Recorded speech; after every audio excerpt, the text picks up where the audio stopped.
Hi friends, welcome back to my YouTube channel. ನಾವಿವತ್ತು ಹೋಗಿದ್ವಿ ಶ್ರೀ ಗೌರಿರಂಗನಾಥ ಸ್ವಾಮಿ ದೇವಸ್ಥಾನಕ್ಕೆ. ಈ ದೇವಸ್ಥಾನದ ವಿಶೇಷತೆ ಏನಂತ ಅಂದರೆ, ಮಕ್ಕಳಾಗದೇ ಇರೋರು ಹರಕೆ ಮಾಡ್ಕೊಂಡ್ರೆ ಮಕ್ಕಳಾಗುತ್ತೆ ಅಂತ ಹೇಳ್ತಾರೆ. ಮತ್ತು ಗಂಡು ಮಗು ಬೇಕು ಅಂತಲೂ ಹರಕೆ ಮಾಡ್ಕೊಂಡ್ರೆ ಆಗುತ್ತೆ ಅಂತ ಹೇಳ್ತಾರೆ.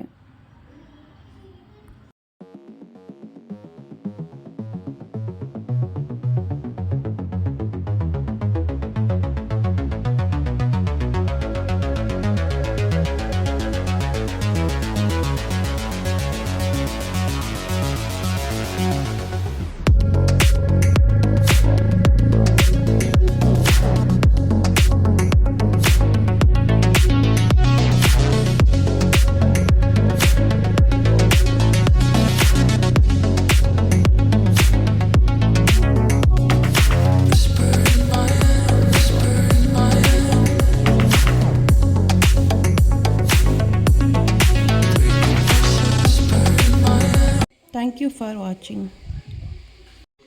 ಲೈಕ್ ಮಾಡಿ ಆ್ಯಂಡ್ ಸಬ್ಸ್ಕ್ರೈಬ್ ಆಗಿ ಹೀಗೆ ಸಪೋರ್ಟ್ ಮಾಡ್ತಾರೆ.